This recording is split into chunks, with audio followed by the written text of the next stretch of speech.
Well, ladies and gentlemen, thank you for joining us here at Politics in the Pub. The topic this evening is bullying in the workplace, regulating the regulators. A very controversial topic, one which evokes all kinds of emotions on all kinds of levels. I can't think of two better people to address this topic than David Shoebridge, MLC, and PSA Assistant General Secretary Steve Turner, because both of them have been incredibly active in their professional lives in relation to the problem of workplace bullying, but also in relation to workers' rights as a whole. And I'm going to introduce both of them formally. Just before I do that, can I just tell you about a website that I think is pretty beautiful. It's called Guarding Minds at Work. It's a free web-based strategy that helps employers protect and promote psychological safety and health in the workplace. And it identifies, with the assistance of Simon Fraser University in Canada, 13 psychosocial risk factors. I've actually written all 13 down, but I'm not going to read them out. Have a look on the website and you'll see for yourself. But they include things like civility and respect, organisational culture, growth and development, workload management and psychological support. Things that you don't find in workplaces that aren't very good at managing psychosocial hazards.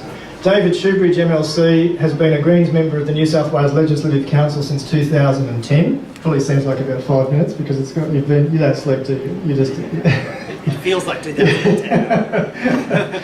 I'm sure that David, when I look at his accomplishments, I'm sure he doesn't sleep. Or you've cloned yourself and there's two of you and you run around in shifts.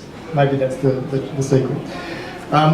David's portfolio responsibilities within Greens include forestry, industrial relations, planning and heritage, firearms, including the Game Council, justice and local government. David's previously practised as both a barrister and solicitor, still continues to hold a practising certificate for law, and he's been a superintendent for the Royal Agricultural Society and done all sorts of other amazing jobs prior to that. He's also served the Willara Council as Deputy Mayor. His impressive parliamentary career includes many successful highlights, including, and I'll just mention a couple of them, advocating on behalf of workers when New South Wales Government made sweeping changes to workers' compensation, campaigning to curb the use of police drug sniffer dogs and stun guns, calling for a Royal Commission into sexual abuse by the Catholic Church and other institutions, campaigning for the abolition of the New South Wales Game Council, and moving the New South Wales Parliament, the upper house, for an inquiry into bullying at work cover, the New South Wales Regulator. On the 2nd of June 2011, David took the record for the longest speech in the New South Wales upper house. He spoke, and I don't know how you managed to do this even with legal training, he spoke for 5 hours and 58 minutes. I'll be shorter tonight. That's almost 6 hours. And every word that he spoke during that 6 hours changed the world. Very, very impressive. Well, it's good to have Steve do the introduction, and thanks Howard and the committee for the invitation to come and talk tonight about, I think, something that is a real and growing issue, not just in the public sector, but I think across the workforce, which is endemic bullying, the destruction the destructive force of that within a workplace, and I've got to say the almost complete failure to properly regulate it that we see here in New South Wales. I'd like to start by acknowledging this is Gadigal land we're meeting on, and pay my respects to the elders past and present of the land we're meeting on here today, and confirm that it always was and always will be Aboriginal land, and from best as I can tell, they've never given up sovereignty over it. Before I came into Parliament at the end of 2010, I spent about 15 years working as a lawyer, first half of it as a solicitor, second half as a barrister. And the great bulk of my practice was employment law, employment discrimination, as well as some tort law. And I've got to say, the uneven playing field between employees and employers that we see in almost every workplace, the very rigid authoritarian structures that we see in workplaces is something that is increasingly being accepted in the broader community. This idea that Employees get told what to do by employers, and they obey it loyally, and if they don't, they're out. And I think we are fast losing an egalitarian workplace in Australia, and it's part of what we see happening, I think, across the sort of Western world. And in my time in Parliament, a consistent theme of people making reports to my office, and I'm the industrial relations spokes for the Greens in New South Wales, a consistent theme has been people talking about bullying. They say they're being bullied by their manager. They say that the bullying is extremely destructive. Often very upsetting but disjointed and difficult histories are given, and it's very hard when you get given, you know, a lengthy email to actually pinpoint in the short time that I have available to do so what exactly the core issue is. And I think many people have that response in authority when they're in Parliament or in government. They have bullying complaints made to them, and there's often a long and detailed and difficult history that you have to get your head around before you can understand the nature of the complaint. Because bullying can come about through all sorts of factors in the workplace. It can come about because you just have a bastard boss who is deeply unpleasant. It can come about because you've got a structure and a draconian structure in place that's been applied to you in a particularly unfair and unthinking and uncaring fashion. It can come about because you're pregnant and you've wanted to have some reasonable response to not first your pregnancy and then your child rearing. It can come about in many ways in a workplace. But I think, as Steve said earlier,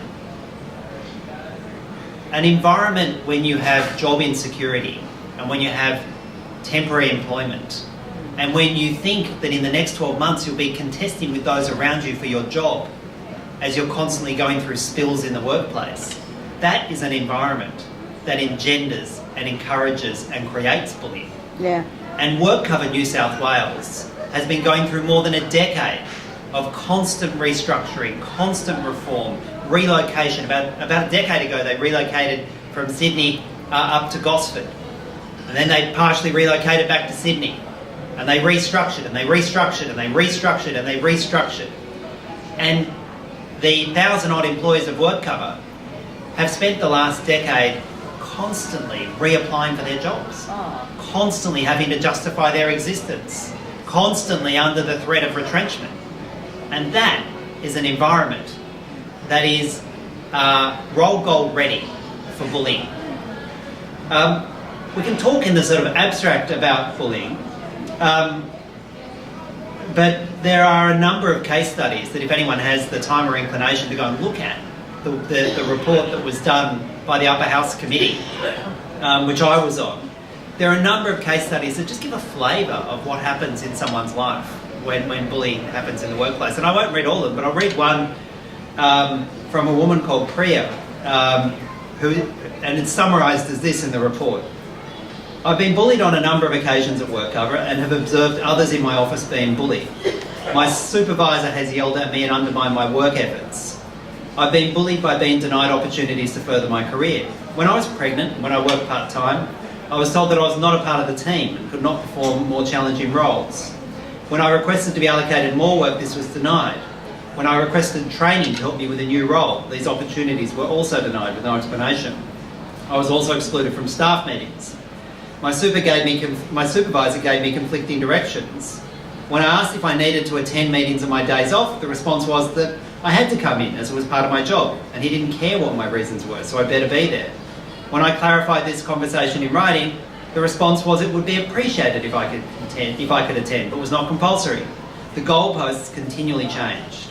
The impact was that I didn't want to come to work. It affected my health, causing poor sleep, an inability to relax, severe migraines and stomach complaints. I took leave from the workplace as it became an uncomfortable place to be. The bullying by my supervisor also affected my working relationships with other staff, creating a me versus him mentality with colleagues taking sides. It's a very short summary, and on one view you could just rush over that. This is a woman who every day when she went to work felt like her boss was bullying her, felt like she was being excluded, felt belittled. And when you talk to people who go through that experience, even getting out the door of the house can be an enormous challenge to them. And in WorkCover, that kind of story was plainly endemic. endemic in the workplace regulator, whose job it was to be going out into workplaces around the rest of New South Wales and protecting people's occupational health and safety, and in a large part of that, protecting other employees from bullying in other workplaces. In the middle of last year, in June of last year, the Industrial Relations Commission handed down the decision in the Wayne Butler case. And Wayne suffered some of the most appalling institutional bullying at the hands of WorkCover that you can imagine.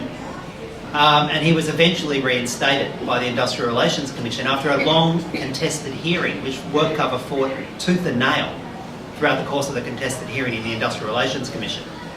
But the conclusion of Commissioner Harrison, who ordered Mr Butler be reinstated, was that WorkCover had an institutional bullying problem and that they focused that institutional bullying on Mr Butler. In fact, they ran him out of town. They literally ran him out of town. They compiled, I think it was a 7-volume secret dossier on Mr Butler to drive him out of the organisation. And they never showed it to him. They showed him parts of it. They kept parts of it secret even in the Industrial Relations Commission's hearing. But they made allegations against him which were just, extraordinary, and obviously designed for a purpose, which was to get him out rather than a fair summary. Wayne, I'll give just 2 quick examples. Wayne was working in the IT, in fact was leading the team where they were moving over, I think it was to Windows 7 at the time.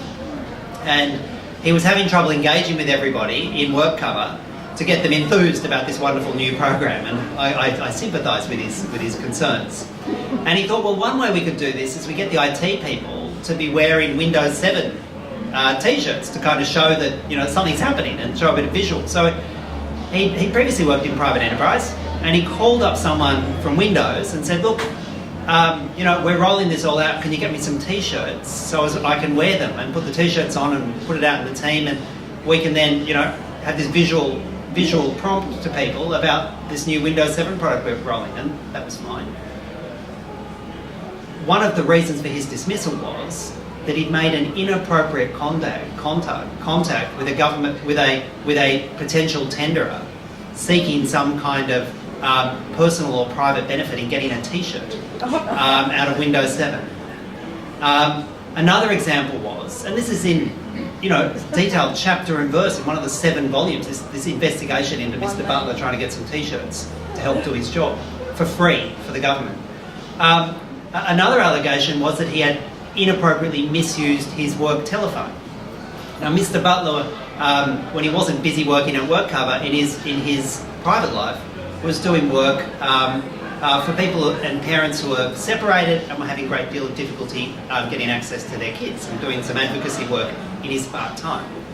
And a woman, they had without telling him, they had run through all the phone calls on his phone like a dose of salts, and then obviously done these detailed investigations on every single phone number that he called, every single one. He'd been given a phone.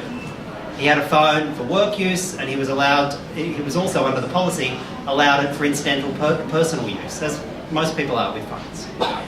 And they found one phone number that was for that when they obviously did a Google search on it, was also a phone number that was used for an escort.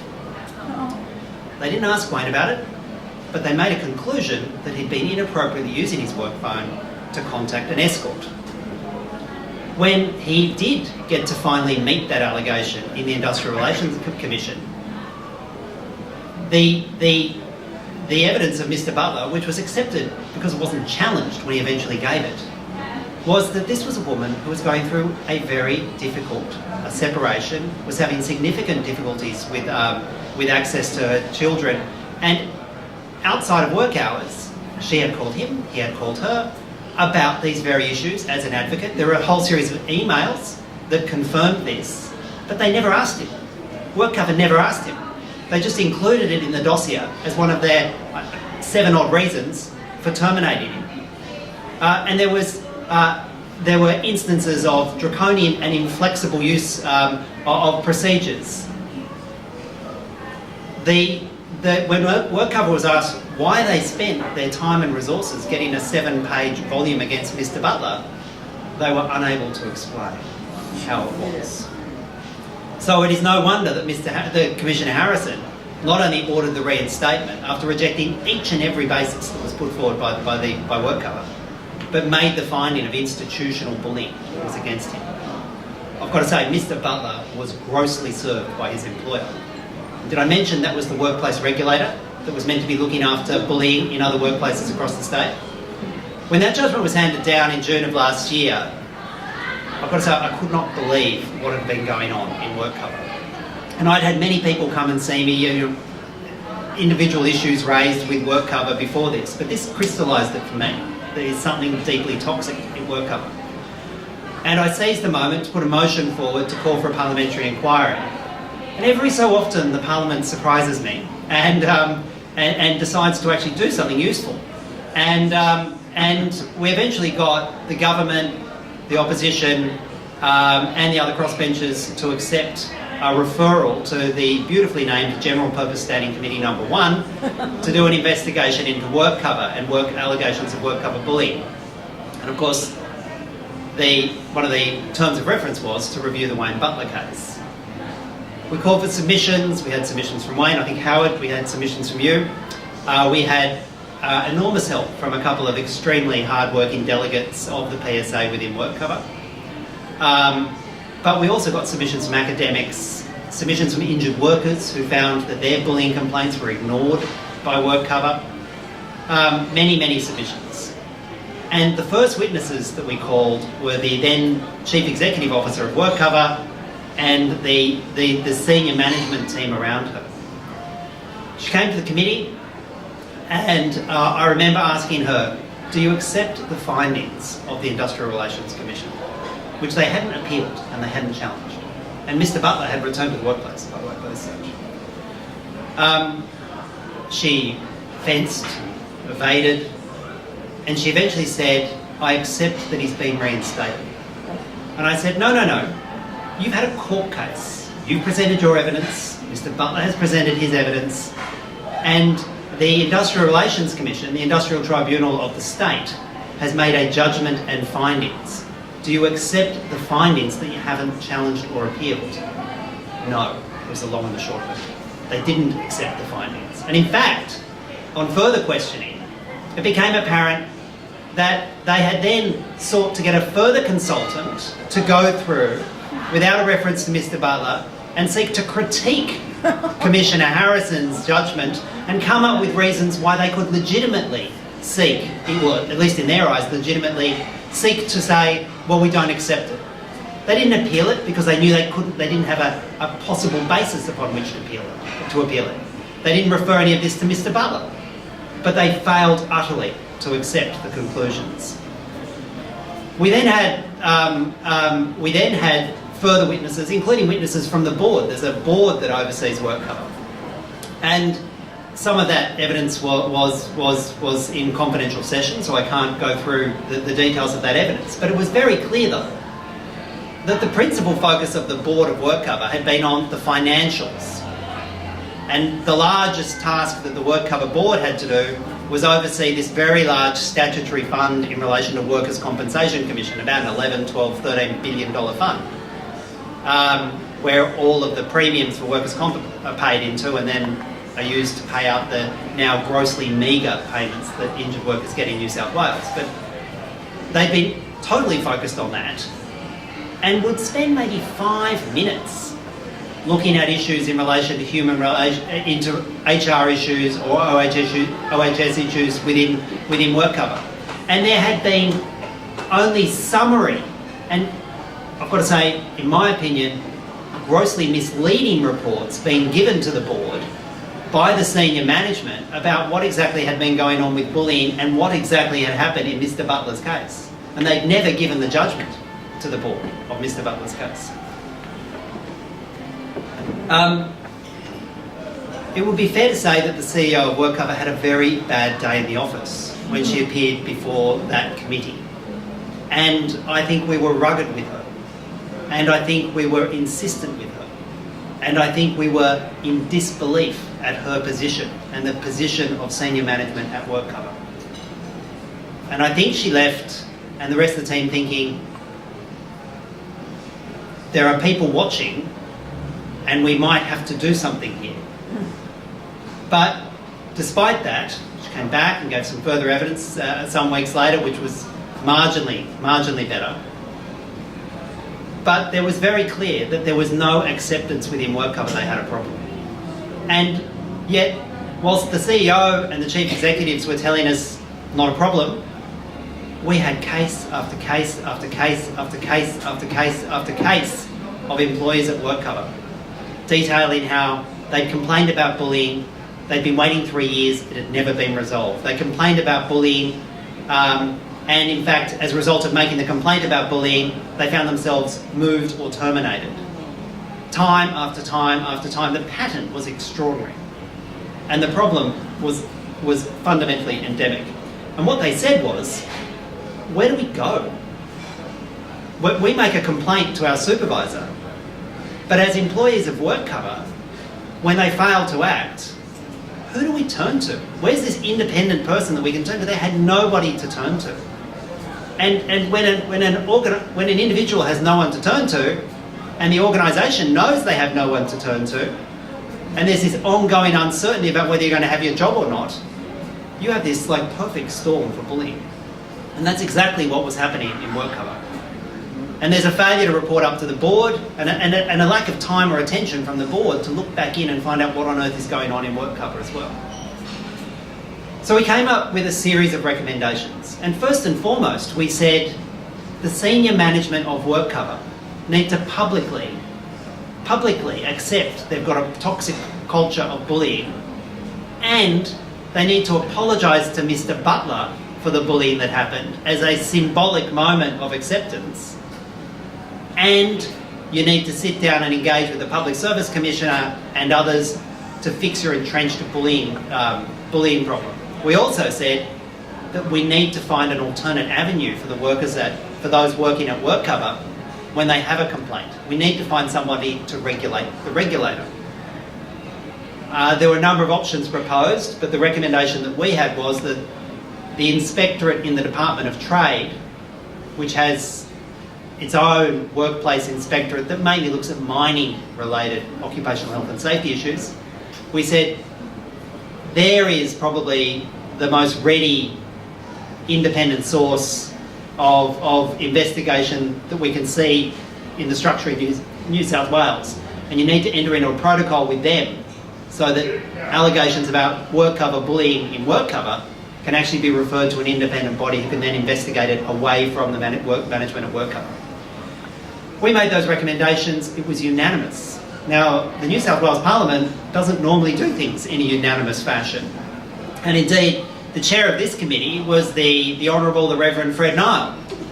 And it would be an understatement to suggest that Fred and I often don't agree when it comes to politics in New South Wales. I'm a bleeding heart Liberal lefty greenie, and he's Fred Nile. But it wasn't just Fred Nile and myself, it was the Labor, the Liberal and the National members. We all agreed on these recommendations, unanimous recommendations. And what was the initial response from WorkCover? Silence. Complete silence. And I've got to say, I suspected that the answer from WorkCover would be silence. Which is why our 13th recommendation from the committee was that in November of this year, that we review the actions and the responses of WorkCover. We gave them 6 months. The reason we picked November was we got an election in March. We thought 6 months should be enough time at least to apologise and get your first set of priorities in place. But of course, for the first 4 months, nothing, literally nothing.